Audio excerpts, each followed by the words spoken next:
તમે જોઈ રહ્યા છો અર્થ પડકાર ન્યૂઝ। આણંદ જિલ્લાના આંકલાવ તાલુકાની મુંજકુવા ગામની નંદવંદન પ્રાથમિક શાળામાં સરકાર દ્વારા નવનિર્મિત આશરે 30 લાખ રૂપિયાના અંદાજિત રકમના 2 વર્ગખંડનું લોકાર્પણ કાર્યક્રમ યોજાયો।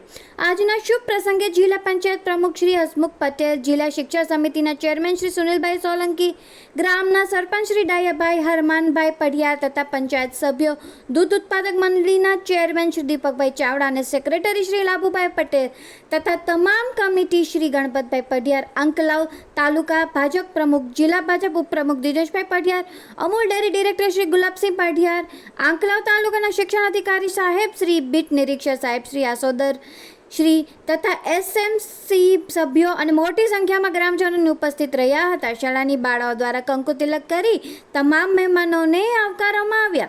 કાર્યક્રમની શરૂઆતમાં દીપ પ્રગટ્ય તથા પ્રભુવંદના કથાઈ આવેલ મહેમાનોને કલગી આપીને સ્વાગત શાળાની બાળાઓ દ્વારા કરવામાં આવ્યું। આજના પ્રસંગે જિલ્લા શિક્ષણ સમિતિના ચેરમેન સાહેબ શિક્ષણનું મહત્વ જીવનમાં કેટલું હોય તેની સુંદર સમજ આપી અને સાથે જિલ્લા પંચાયતના પ્રમુખ શ્રી હસમુખભાઈ પટેલે સરકારશ્રીની વિવિધ યોજનાઓ તથા સ્પર્ધાત્મક પરીક્ષાઓ વિશે માહિતી આપી। આજના શુભ પ્રસંગે ભોજનના દાતા તથા મંડપના દાતા એવા સરપંચ શ્રી ડાયાભાઈ હરમાનભાઈ પઢિયાર તથા શાળામાં બાળકોનું ઠંડુ પાણી પીવા માટે કુલરનું દાન આપનાર સુરેશભાઈ પરમાર બંનેનું આવેલ મહાનુભાવ દ્વારા શાલ ઓઢાડી વિશેષ સન્માન કરવામાં આવ્યું। ત્યારબાદ શાળાના આચાર્ય શ્રી નીતિનકુમાર રાઠોડે શાળાની વિવિધ સિદ્ધિઓ અને પ્રવૃત્તિ વિશે તમામ લોકોને માહિતગાર કર્યા।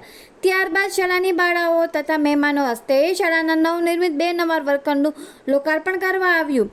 આવેલ મહેમાનશ્રી દ્વારા એક પેડમાં એક નામ સરકારશ્રી કાર્યક્રમ અંતર્ગત વૃક્ષારોપણ પણ કરવામાં આવ્યું।